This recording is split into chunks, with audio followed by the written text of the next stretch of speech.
Hi, I'm Gary from Black Optical, and we're here to find the perfect pair of aviator shades.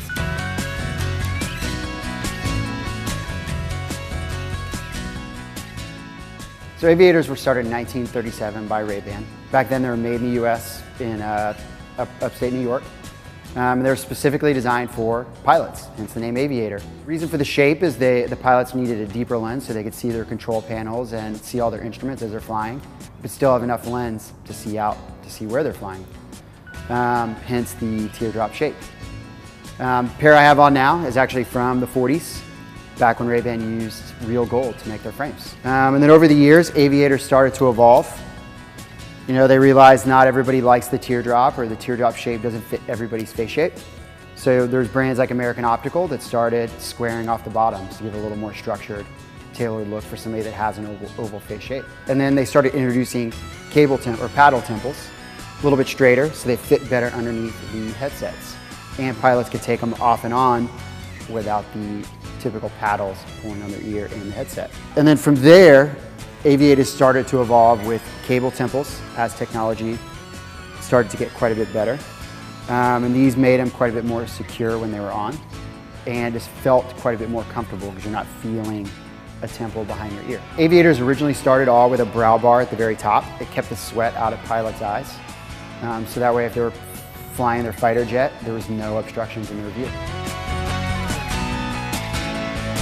So a question I'm always asked anytime anybody looks for an aviator is what shape or what type of aviator fits my face shape the best.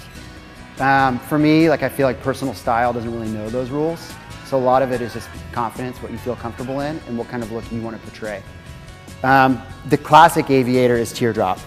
So I think if you want to look classic and you're buying aviator because of the heritage, the standard teardrop is the only way to go. If you want to kind of set yourself apart and look a little different than what everybody else is wearing, I really love the navigator shape, which is a little more squared off. I don't want to call it like the punk rock of aviator, but it has a little more edge and a little more rock and roll to it.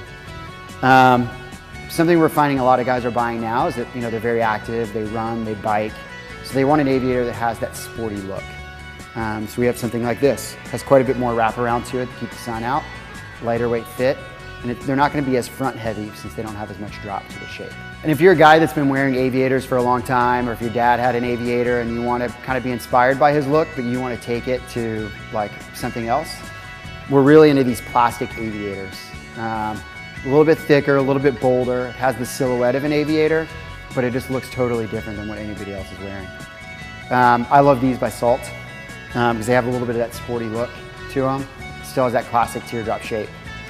And then what's really been trending in our shop now are aviators with mixed elements.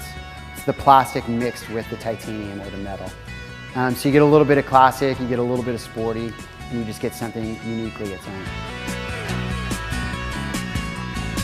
Okay, let's talk about lens color. To me, that's something that's very important when it comes to sunglasses, because you can have any color in the rainbow as a sunglass tint, but there's only a few that are truly functional. For driving a car, racing a car, in and outdoors, the best lens to go with is a brown lens.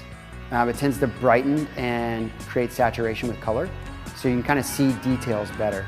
It also allows you to take it later in the day, or if you're up and at them early in the morning, when the sun's rising or setting, it just makes it easier to see and a little more comforting on the eye.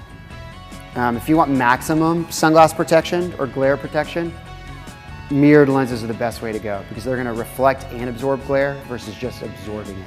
If you find mirrors are just a little bit too intense, then go with a solid dark gray lens. It's going to darken colors quite a bit, so you're not getting as much color detailing and things aren't going to seem as rich and vivid, but it's going to knock out the most amount of light and keep you from squinting the most. Or if you're kind of like me, you want a little bit of the best, you don't want things too dark or too light, I really like to go with gradiated lenses. It's a darker top with a lighter bottom. That way, whenever I'm out and about, I have the overhead sun cut. But whenever I want to glance down on my phone or read the newspaper, it's not too dark where I can't see. If you want to go old school and original, go with the vintage green lens. It's kind of it was the neutral lens. It didn't saturate color and it doesn't darken color. It's right in the middle of the light spectrum. So with all the information I've given you about different styles and different shapes and different materials, The one thing you really need to pay attention to when you're picking your aviator is the bridge fit, specifically how the frame fits your nose or your bridge.